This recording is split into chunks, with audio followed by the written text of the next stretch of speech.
Hi, I'm Bert Seelman, and I've been in the human performance field for over 43 years. I've worked with everything from lowered human performance in the form of people who are sick to people who are athletic, and gone from average athletes to semi-professional and professional and even into the Olympics. Some of the things that I'm going to talk to you about right now are the keys that everyone has wanted to know and what makes a difference. For 43 years I've gotten unexcelled results, and one of the keys that most people are unaware of is what I'm going to speak about today. One of the things that you need to know that this marker, this fact that I'm about to give you, will keep you from overtraining. This overtraining is what causes so many people to have lessened performance, have less results, and literally become frustrated to the point that a lot of them have given up on their sports and their performance records that they had within grasp. So if you overtrain, you need to understand that that is absolutely going to decrease your performance, and it's going to stop the results if you're on some type of a program for fitness or weight loss or anything else.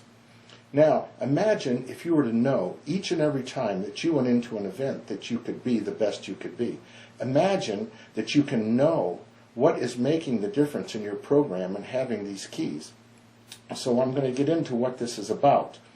The fact is that this is going to empower athletes, it's going to empower people on regular fitness programs, and it's going to guarantee increases in your performance. That's right, I said guarantee, scientifically, factually, measurably, as I have done for 43 years. Now, here's one of the things I want to share with you. 99% of all coaches do not use this tip. They do not know this tip, and 99% of the coaches are missing out because of this tip. Why? Because they do not know, and they would not know how to use it if I gave it to them. The single fact that I'm about to say is how to know that your body is recovered. This single fact tells that if you were to do an exercise program, you would know if your workout was effective, and you would know how effective it was. If you use this factor, you can do a light workout for maintenance and know if it was too hard. If you use this single fact and you want a peak performance, you can know that when this fact is back to where it should be, you will be at your peak performance level. You will know that you can compare one effort or one athletic event to another by this single factor. This single factor will tell you when you're ready for another hard results-producing workout. This single factor will tell you if you're overtraining. It can tell you if a person is about to become sick also, because we've used it with the people that we've done healing with. And as you've seen in my other videos, some of our clients have had reoccurring cancer 3 times, and in 6 weeks the cancer could no longer be found. So the first thing I want to talk about is that this is the first thing to literally serve the human body. It's heart rates, and there are 3 of them. This is the heart of the matter. The heart is the first thing in your body that receives stress when a muscle is worked, and it registers, and it's the last muscle in your body to recover. Why? Why? Because until the body has received all the byproducts that have caused from exercise are removed, the heart cannot slow down. Until the body receives all the food it needs to repair in the bloodstream, it cannot slow down. Until the body gets the oxygen that's needed, it cannot slow down. So it has got to do with your heart. And there are 3 types of heart rates. The first is the working heart rate. Most people perceive that they are working within certain ranges, but I'm here to tell you those ranges are much lower than should be used. The second type of heart rate is the descending heart rate. When you get your heart rate to a certain level and you stop exercising, the faster your descending heart rate returns to the lower number, the better shape you're in. The third one is the one that tells all. It is the resting heart rate. The one that when you know that resting heart rate comes back to that number, your body is at stasis. It is at balance. It is totally restored. So anything that you do, whether it's work, put out any kind of an effort, whether it's training, whether it's exercise, whether it is riding a bike, whether it is just moving your stuff from one house to another, your heart rate's going to be affected. It's the last muscle to recover. So let's talk about what we need to know to really help this work for ourselves. The first thing is that we've got to understand there are critical criteria for getting your resting heart rate accurately.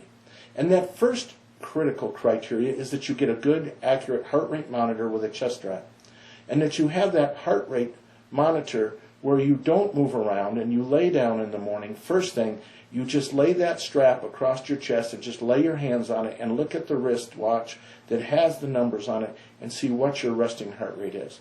However, there's criteria to get this number accurately and not have it be skewed by something you've done. So the first thing is for 3 days, do no extra exercise whatsoever. No extra work, whatever, of any kind.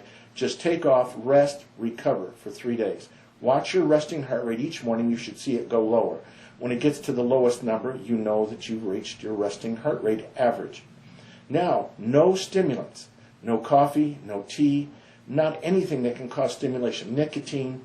1 cup of coffee can elevate your heart rate for 36 hours. Drinking out of a Coca-Cola can do this. Drinking green tea is even worse. You can't have any stimulants. You must take these things out of your diet and then not do any work so that you can make sure that this baseline is correct. Then you want to take this heart rate in the AM, first thing, as I said earlier. And from then you want to start to record each and every day. Now, the factors that will affect this resting heart rate are, did you get the same sleep? Did you get basically the same quality of foods on the same timing? And did you have any emotional upsets? Because emotional upsets can cause some of the greatest heart rate changes at low levels you've ever seen.